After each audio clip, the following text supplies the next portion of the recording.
18ஆம் படி கருப்பசாமி துணை. என் செல்ல குழந்தை, நீ எதிர்பார்த்ததற்கும் அதிகமாகவே உன் வாழ்வில் அதிர்ஷ்டத்தை கொண்டு வந்து தருவதற்காக தான் இன்றிரவுக்குள்ளாக இதை கேட்கச் சொன்னேன்.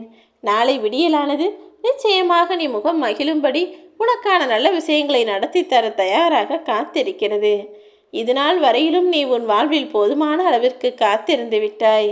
இனிமேல் எங்கேயும் எதற்காகவும் நீ காத்திருக்க கூடாது என்றுதான் உனக்கான வேலையை நானே முடித்து தருவதற்காக வந்துள்ளேன். உன் வாழ்க்கை இப்போது மிகவும் கஷ்டமாக போய்கொண்டிருப்பது எனக்கு தெரியும். பொறுமையோடும் நம்பிக்கையோடும் கொஞ்ச காலம் பொறுத்திரு. என்னை வணங்குகிற உன் வாழ்வில் உனக்கான பாதையை வெற்றியாய் நான் அமைத்து தருவேன். பொறுமையாக இருந்தால் போதும், உனக்கான நல்லது நிச்சயமாக நடக்கும் என் செல்லமே. உன் மன வேதனைகள் அனைத்தும் மிக விரைவில் உன் மனதை விட்டு மறைந்து போகும்.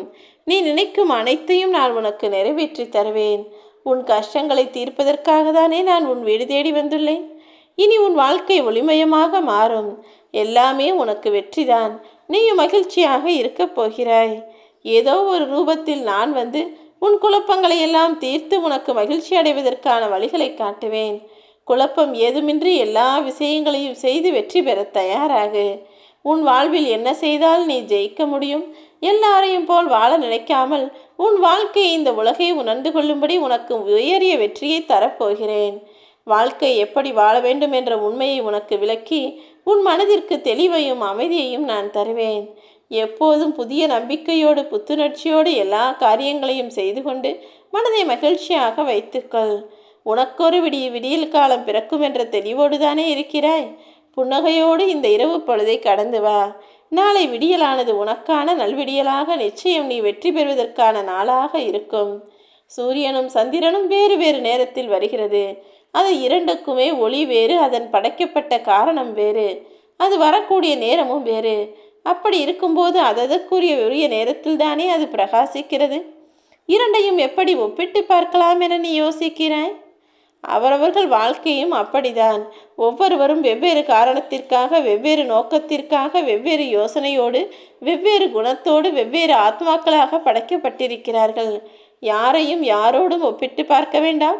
உன் வாழ்க்கையையும் மற்றவர்களோடு ஒப்பிட்டு பார்த்து உன்னை நீயே சிறுமைப்படுத்தி கொள்ளவும் வேண்டாம். உன் கடந்த காலத்தையும் தற்போதைய நிலைமையை பற்றி யோசித்து கவலை கொள்ளாமல் இருந்தால் காலத்தை நான் உனக்கானதாக மாற்றி அமைப்பேன். நீயே நினைத்து பார்க்க முடியாத அளவுக்கு வளமான வாழ்க்கையை செழிப்பாக வாழப்போகிறாய்.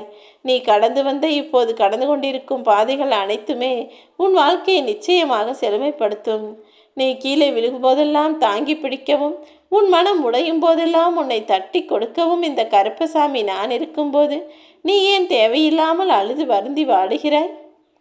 உன்னுடைய எல்லா நிலைமையையும் சரி செஞ்சு எல்லா வாழ்க்கை கஷ்டங்களையும் விலக்கி வைத்து உனக்கான சந்தோஷத்தை முழுவதுமாய் உன்னிடம் ஒப்படைக்கப் போகிறேன். நீதான் என்னுடைய அதிர்ஷ்டசாலி பிள்ளையாக இருக்கப் போகிறாய். உனக்காக இங்கு யார் இருந்தாலும் இல்லை என்றாலும் எனக்கு கவலை இல்லை. உன்னையும் உன் குடும்பத்தையும் மகிழ்ச்சியாக அமைத்து தருவேன். உங்களை நிம்மதியாய் வாழ வைப்பேன் என நான் சொன்ன பிறகு யாரை பற்றியும் யோசித்து நீ கவலை கொள்வதென்பது வேணான காரியம்தானே? உனக்கு துணையாய் இருக்கக்கூடிய நான் உன் வாழ்க்கைக்கான வழிகாட்டியாக நிச்சயம் மாறுவேன். உன் மனதில் குழப்பம் தோன்றும் போதெல்லாம் ஒரு நிமிடம் என்னை மௌனமாக நினைத்து கொண்டாலே குழப்பத்திற்கான தீர்வை விரைவில் நான் உன் மனதிற்குள் விதைத்து விடுவேன். இதுவும் கடந்து போகும் என நீ எளிமையாக மனதிற்குள் எண்ணத்தை வரவழைத்து கொண்டு முடிந்த அளவு எல்லா கஷ்டங்களிலிருந்தும் பிரச்சனைகளிலிருந்தும் வெளியே வா. அதை பற்றி யோசிப்பதை நிறுத்திவிடு. கணவன் மனைவிக்குள் புரிதல் இல்லாமல் சின்ன சின்ன பிரச்சனைகளையெல்லாம் பெரிதுபடுத்தி குடும்பத்தில் நிம்மதியில்லாமல் சண்டை போட்டு சச்சரவு செய்யாமல் விட்டு கொடுத்து வாழ பழகு. உன்னையே உயிராக நினைக்கும் உறவை சின்ன சின்ன பிரச்சனைகளுக்கெல்லாம் கண்கலங்க வைக்காதே. நீ எதிர்பார்க்கும் அன்பை அவர்களுக்கும் கொடு. அவர்கள் நிச்சயமாக உன்னை புரிந்து கொள்வார்கள். உன் வாழ்க்கை அழகிய பூந்தோட்டமாக மாறப்போகிறது. பூந்தோட்டமாக மலரவும் போகிறது.